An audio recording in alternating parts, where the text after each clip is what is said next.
Welcome back, folks. Rush Limbaugh having more fun than a human being should be allowed to have. 11 Republican attorneys general. And by the way, that is the correct way to say it. Obama says attorney generals. He's Harvard educated. Just like corpsman in the Marines. And 57 states and other things. Regardless, 11 Republican attorneys general say that the Obama regime is breaking the law by repeatedly making changes to Obamacare without going through Congress. And they're right.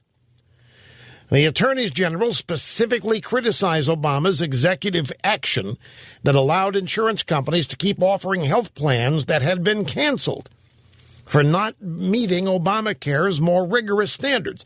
This is the old, if you like your doctor, you can keep it. Well, that was a lie. You were never going to be able to keep your doctor. You were never going to be able to keep your plan. Never. It was a 3-year lie. So when the lie was exposed and the public opinion on Obama and Obamacare began to plummet, the president went out there and said, you know what, okay, I'm going to do a deal for you. If you want your old plan, I'm going to allow the insurance companies to offer it to you for another year. And the insurance company said, we can't. We'll be in violation of the law. The plans that we were offering aren't legal anymore. And one of the reasons, and there were many, one of the reasons is that practically every Obamacare policy must include contraceptions or contraceptives, birth control pills and abortifacients and whatever else. Whether you want them or not, whether you need them or not, you've got to pay for other people. Well, your previous plan didn't have that. The regime requires that practically every new plan contain that ingredient, and therefore you couldn't keep your old plan. So then Obama, just with a snap of the fingers, I'm going to allow the insurance companies to continue to offer the same plan for one more year, which conveniently would take you past the November midterm elections. The insurance company said, wait a minute, those are long gone. We just can't go back. It's gotten to the point now where the insurance companies, and this is also by design, the insurance companies just can't keep up. There is no way that they can even operate anywhere close to profitability, which means they're soon to go out of business, which is also by design. But now the regime, I know you may have heard the whispers, the regime is floating the possibility of maybe bailing out the insurance companies just for a while. Now, the regime and everybody in the Democrat Party, their dream is socialized, nationalized medicine. That's called single payer. The term single payer sounds great, and it is it's a disguise term. Single payer, well, yeah, I'm all for that, Mabel, single payer. But what it really means is bye-bye private sector health care and insurance. It means the government is in charge of all of it. And most people don't want that. Single payer doesn't really convey that to the low information voter. That's what the Democrats want, but they're not ready for it, as we see. They can't even run what they've done now.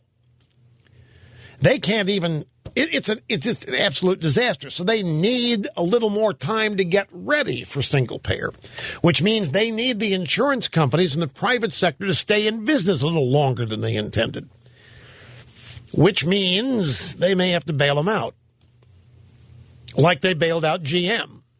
And like they bailed out a bunch of green sector energy companies and so forth. And like they bailed out anybody else they wanted to bail out. Bankers and Wall Street. They may have to bail out the insurance companies. And that would be an absolute disaster as well. We don't have the money for this kind of thing. This is just, it's a total disaster. So what these attorneys general are doing, finally, I mean, if you have a president who's going to ignore the Constitution, he's going to get away with it if there's no pushback. He's going to get away with it if nobody says, no, stop, you can't. He's going to get away with it if there's no challenge. So it's at least a start. But that means that there are 38 or so other state attorneys general who are not joining the lawsuit. Many of them are Democrat. Of course, they're not going to join Republicans in this. But in so doing, they are endorsing impeachable acts by the president. He's behaving in ways that are illegal. He does not have the constitutional authority to do what he's doing. He just can't snap his fingers and change any law, whether it's got his name on it or not. But he's doing it. And this is an attempt to stop it. And there are a lot of people helping this effort, and we'll see where it goes. But it's about time that we had some pushback on this. Now, the Republican Party hasn't pushed back because the Republican Party believes the American people don't have a problem with this. And they're just scared to death of what the public might think of them for stopping Obama from doing something. So they're just totally acquiescent in whatever Obama wants to do. But these 11 attorneys general have finally had their fill. They've had enough. And they say that everything that Obama's doing here, this latest health care fix, flatly illegal under federal constitutional and statutory law. Did you hear? I don't have it in front of me, so I may not have this dead to rights. Didn't the regime send out some email to people warning supporters about how to deal with a potential impeachment of Obama or some such thing? Oh, yeah. That's right. It's a fundraising warning. And Democrats are doing their fundraising off of a phantom potential impeachment of Obama. There isn't going to be any impeachment of Obama. The Republican Party would have to do that. And do not doubt me. They're not going to go anywhere near that. That isn't going to. So the Democrats is phony scare tactics fundraising off it.